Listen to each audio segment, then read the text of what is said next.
Hello dear students 11th class.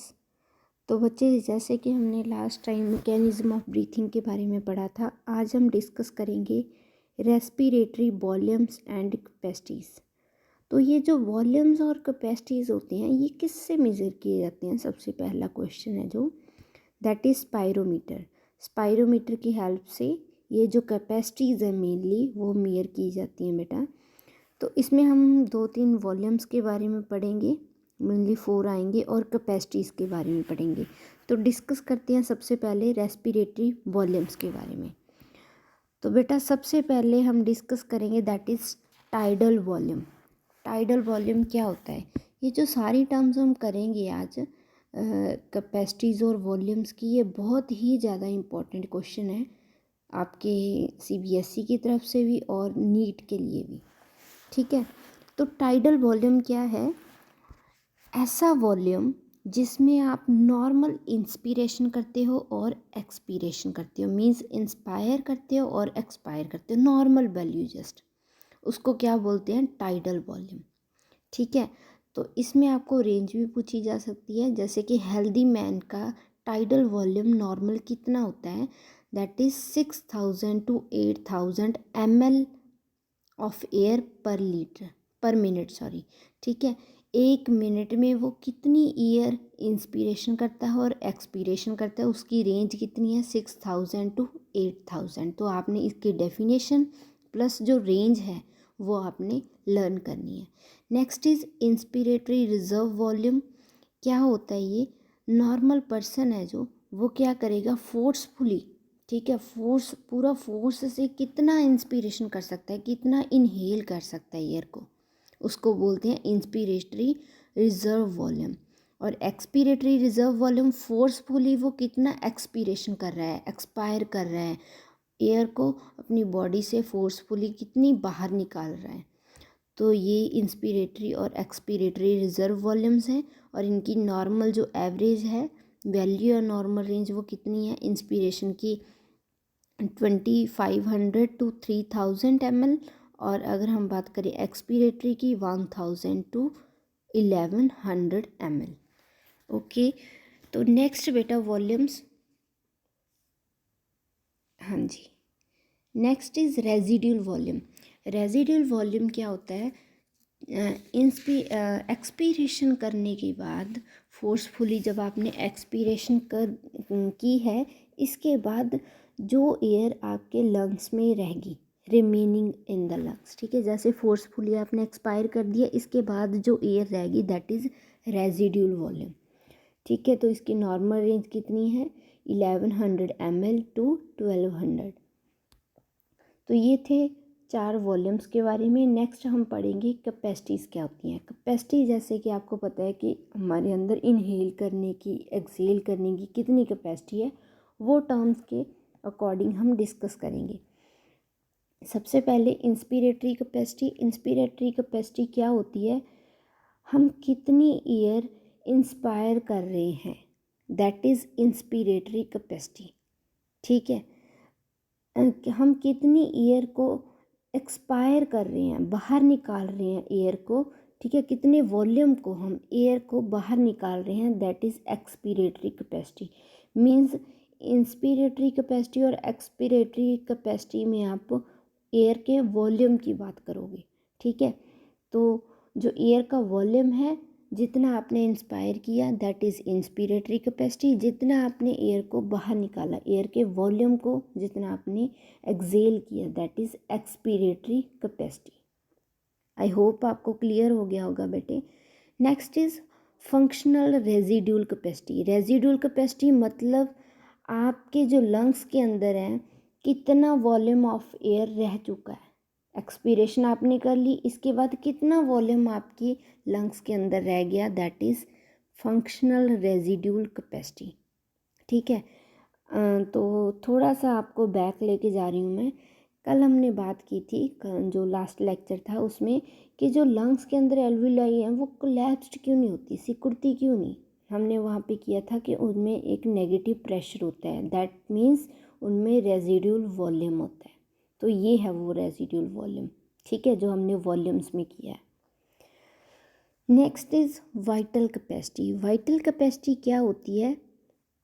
कोई भी person कितना वॉल्यूम ऑफ एयर को ब्रीथ कर सकता है अपने अंदर, ठीक है, अंदर कितना सांस ले सकता है, ठीक है, उसको हम क्या बोलेंगे? Vital capacity.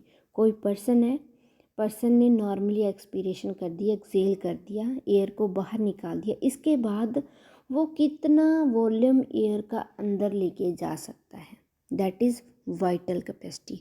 तो इसमें ये सारी टर्म्स आती हैं, जैसे सभी में प्लस करके बताया हुआ है, तो इसमें 3 टर्म्स आती हैं, ERV, TV और IRV। ERV क्या होती है? ERV रेजिड्यूल वॉल्यूम है, एक्सपीरेटरी रेजिड्यूल वॉल्यूम, और TB क्या है? वॉल्यूम, दैट इज़ हमने अभी डिस्कस किया जो टाइडल वॉल्यूम, सॉरी, हाँ जी, टाइडल वॉल्यूम। और लास्ट में क्या है?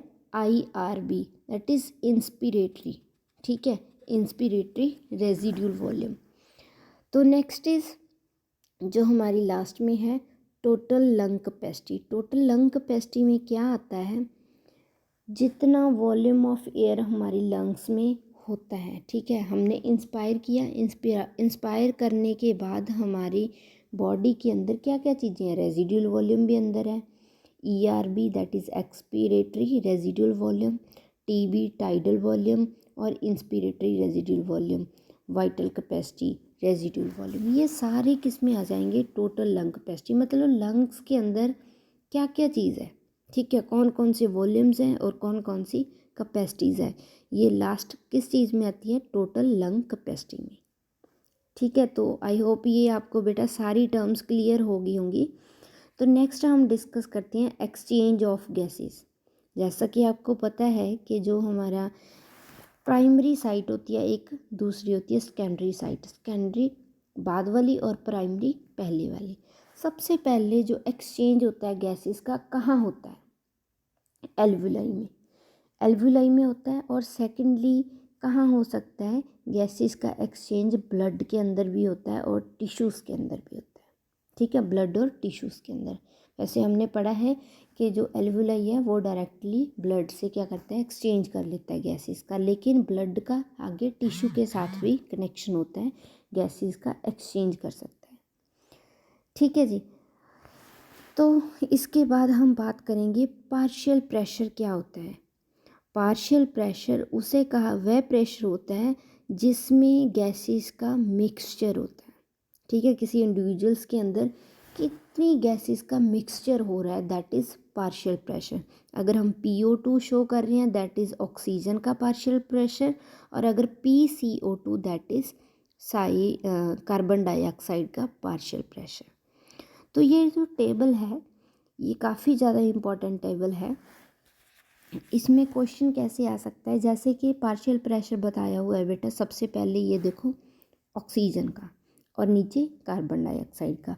ऑक्सीजन का एटमॉस्फेरिक एयर इतनी होती है जितनी उसने इनहेल किया, और एल्वुलाई के अंदर पार्शियल प्रेशर 104 होता है, और डीऑक्सीजनेटेड ब्लड में इतना होता है, और ऑक्सीजनेटेड ब्लड में इतना, और टिश्यूज़ के अंदर इतना। तो क्वेश्चन कैसे आ सकता है? जैसे कि क्वेश्चन पूछ लिया ऑक्सीजन का पार्शियल प्रेशर एल्वुलाई में कितना होता है, ठीक है, या ऐसे आ सकता है। सेकंड ये इस टाइप से आ सकता है कि ऑक्सीजन का पार्शियल प्रेशर एल्वुलाई के अंदर ब्लड ऑक्सीजनेटेड और ब्लड डीऑक्सीजनेटेड से ज़्यादा होता है, जहाँ उससे कम होता है, जहाँ बिल्कुल इक्वल टू होता है। तो ऐसे क्वेश्चन भी पूछे जा सकते हैं, ठीक है। ये वैसे बेटा नीट के लेवल के लिए बहुत ही अच्छे क्वेश्चन है, और इस टेबल में से एक क्वेश्चन आपको आ ही जाता है। हाँ जी, तो नेक्स्ट ये है कि जो सॉल्युबिलिटी है, यहाँ से क्वेश्चन बनता है एक, ठीक है, जो सॉल्युबिलिटी है बेटा CO2 की वो ज़्यादा होती है एज़ कंपैरिजन टू ऑक्सीजन। क्यों? ऐसा क्यों? ठीक है, तो ये बहुत ही इम्पोर्टेंट क्वेश्चन है।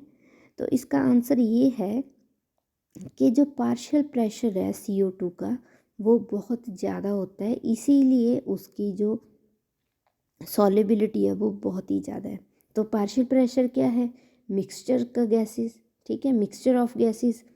गैसेस का मिक्सचर होता है ना, तो सॉल्युबिलिटी CO2 की ज़्यादा है तो ऑब्वियसली पार्शियल प्रेशर भी CO2 का ज़्यादा होएगा। ठीक है जी। तो ये नेक्स्ट डायग्राम भी बहुत ही इम्पॉर्टेंट है।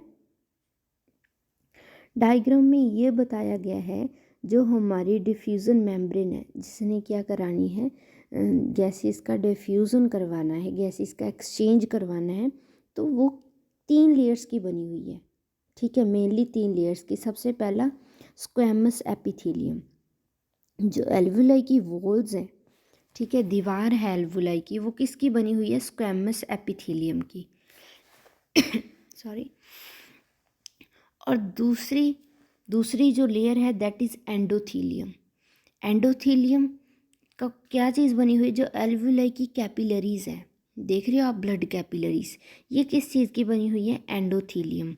और थर्ड लेयर है दैट इज़ बेसमेंट सब्सटेंस।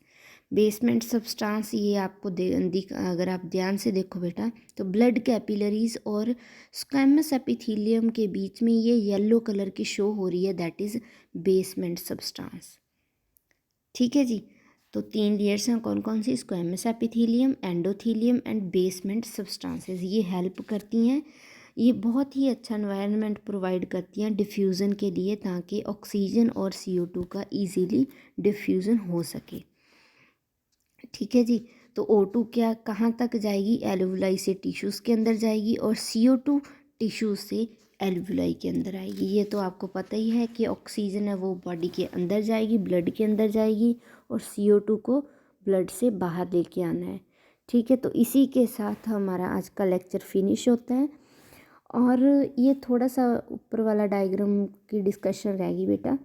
इसमें क्या बताया गया है, इंस्पायर्ड एयर, मतलब हमने एयर अंदर ले ली तो उसका ऑक्सीजन का कितना पार्शियल प्रेशर होता है और कार्बन डाइऑक्साइड का कितना पार्शियल प्रेशर होता है। ठीक है जी। तो एक साइड से ऑक्सीजन वाला ब्लड होता है, मतलब ऑक्सीजनेटेड ब्लड, और एक साइड से डीऑक्सीजनेटेड ब्लड। ये इतना इम्पॉर्टेंट नहीं है, लेकिन जो 17.4 डायग्राम है जिसमें एल्वुलाई और पल्मोनरी कैपिलरी का डायग्राम शो किया है, वो बहुत ही इम्पॉर्टेंट है। ठीक है जी। तो इसमें तो सिर्फ पार्शियल प्रेशर की वैल्यूज़ बताई हुई हैं। तो ओके बेटा, अगर फिर भी आपको कोई प्रॉब्लम आ रही है तो आप किसी भी टाइम मेरे से पूछ सकती हो। ओके बेटा, थैंक यू सो मच।